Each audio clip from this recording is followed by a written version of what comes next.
अब देखो class 12 start हो गया है ना, और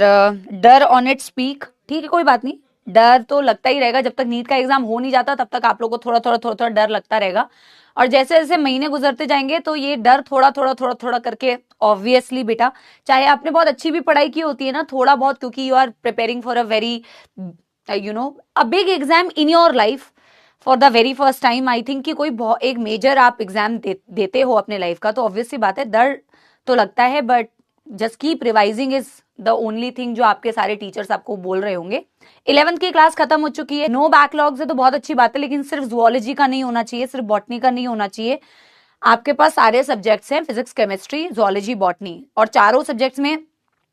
एटलीस्ट 3 में बहुत अच्छा करोगे एग्जाम में, मैं बता रही हूँ 3 में बहुत अच्छा करोगे और 1 में बहुत अच्छा भी नहीं हुआ तो बैलेंस होता है पेपर। ऐसा नहीं होगा कि आप सिर्फ 2 सब्जेक्ट्स में अच्छा कर रहे हो, 2 सब्जेक्ट्स में अच्छा नहीं कर रहे हो तो अच्छा हो जाएगा। ओवरऑल आपको इस तरीके से पेपर को देना होता है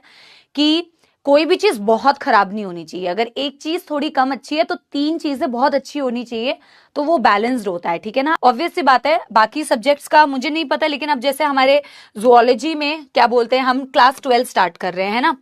और 12th की भी उतनी ही इंपॉर्टेंस है जैसे आपकी क्लास 11th की। क्लास 11th आपकी खत्म हो चुकी है जुअलॉजी की, क्लास 12th हम स्टार्ट कर रहे हैं, दोनों इक्वली इंपॉर्टेंट है आपके नीट एग्जाम के लिए, ठीक है ना।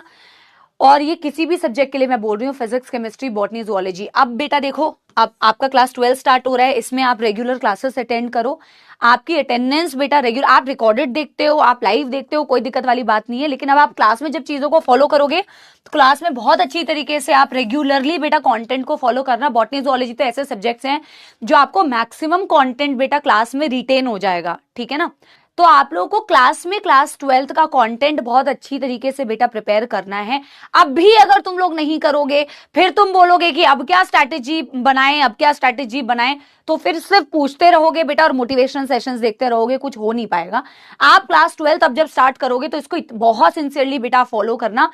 क्योंकि अब आपको क्लास 12th भी पढ़नी है और आपको 11th का रिवाइज भी करना है, बाद में आपको 12th का भी रिवाइज करना है, तो 12th को इतनी बढ़िया तरीके से बेटा आप क्लासेस में कवर करो।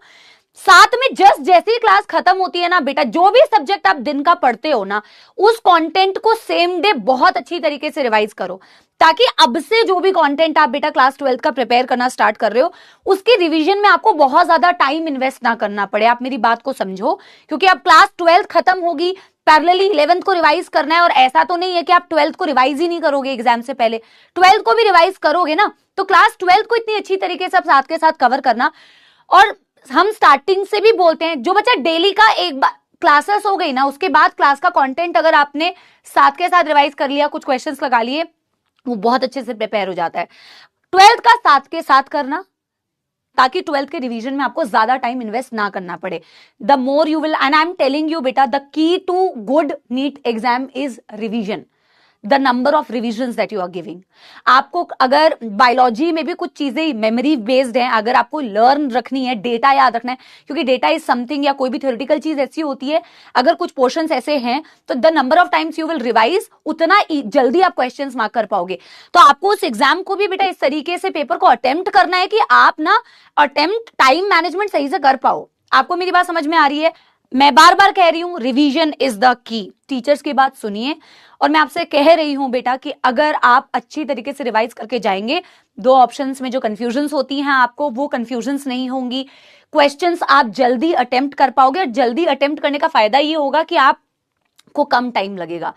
है ना, आपको क्लिक जल्दी कर जाएगा पेपर, क्योंकि आपने इतनी अच्छी तरीके से एनसीईआरटी को बार बार रिवाइज किया है कि एनसीईआरटी की लाइंस अगर आपके क्वेश्चंस में आती हैं तो आप बहुत फटाक से उसका आंसर मार्क कर पाएंगे, and that time that you will save in the paper, वो कहीं ना कहीं आपके बाकी रेस्ट किसी भी पेपर में, किसी भी सब्जेक्ट में यूटिलाइज हो सकता है।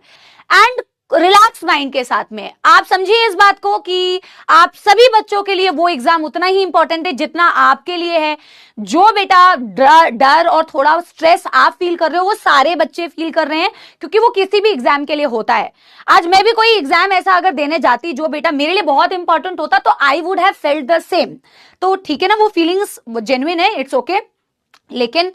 उसका सोल्यूशन ये है कि पढ़ाई करनी है, एंड हम पढ़ा रहे हैं ना आपको, हम आपके साथ हैं, तो आपको बिल्कुल डरना नहीं है बेटा, है ना, पढ़ना है, डरना नहीं है, पढ़ना है, क्योंकि पढ़ना ही सोल्यूशन है बेटा। देयर इज सिंपल भाषा है, पढ़ना है बस, कोई मोटिवेशन कुछ नहीं है बेटा, पढ़ना है, पढ़ना ही है और वही उपाय है, ठीक है ना।